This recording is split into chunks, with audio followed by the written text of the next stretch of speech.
Buntut dari putusan batasan minimum usia capres-cawapres di Mahkamah Konstitusi terus menimbulkan kontroversi. Para hakim konstitusi kini harus bersiap menerima sanksi atas putusan yang diambil melalui sidang MK-MK yang sudah mulai berjalan.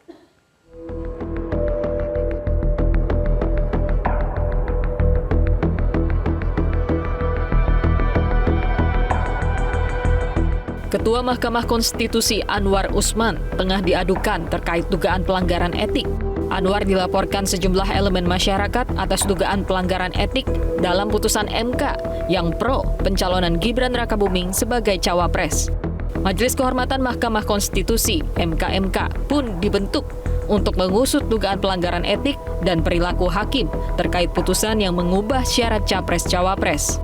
Sementara itu, Ketua MK Anwar Usman membantah memuluskan jalan keponakannya, yakni Gibran Rakabuming Raka, ikut Pilpres. Bantahan itu pun disampaikan Anwar dengan mengutip hadis Nabi Muhammad. Bagaimana Nabi Muhammad SAW ketika didatangi oleh salah seorang yang bernama Usamah bin Zaid, diutus oleh bangsawan Quraisy supaya bisa melakukan intervensi, meminta perlakuan khusus karena ada tindak pidana yang dilakukan oleh salah seorang anak bangsawan Quraisy. Apa jawab Rasulullah SAW? Beliau tidak mengatakan menolak atau mengabulkan permohonan dari salah seorang yang diutus oleh bangsawan Quraisy itu. Namun yang cukup unik, laporan dugaan etik bukan hanya ditujukan kepada hakim yang memutuskan, namun juga hakim yang memiliki pendapat lain atau dissenting opinion. Ketua Majelis Kehormatan Mahkamah Konstitusi atau MK-MK, Jimli Asidik, mengaku baru kali ini seluruh hakim konstitusi dilaporkan atas dugaan pelanggaran kode etik. Karena itu, MK-MK mengaku akan menangani laporan dugaan pelanggaran etik hakim konstitusi terhadap Anwar Usman secara cepat.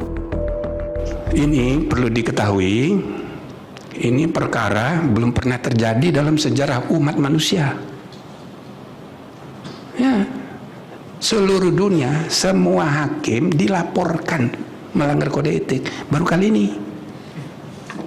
Pakar Hukum Tata Negara Bivitri Susanti pun menilai pernyataan yang disampaikan Saldi Isra dan 3 hakim lain yang memiliki pendapat berbeda itu tetap masuk pokok perkara dan tidak melanggar etik.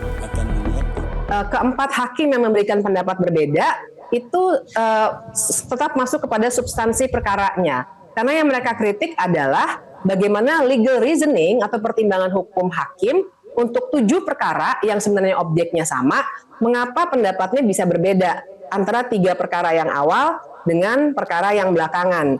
Padahal bedanya hanya beberapa hari. Nah, menurut saya itu bagian dari mengkritik legal reasoning.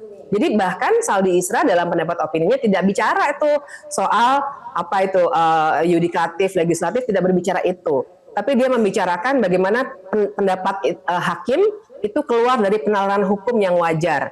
Jadi menurut saya pendapat Saldi Isra maupun 3 orang lainnya itu tetap masuk ke pokok perkara, tidak mengungkapkan hal-hal yang tidak seharusnya diungkapkan, maka tidak melanggar etik. Sementara sidang MK-MK telah berlangsung dan akan kembali digelar secara terbuka pada Selasa dan Rabu pekan depan. Tim Liputan Metro TV. Jelajahi cara baru mendapatkan informasi. Download Metro TV Extend sekarang.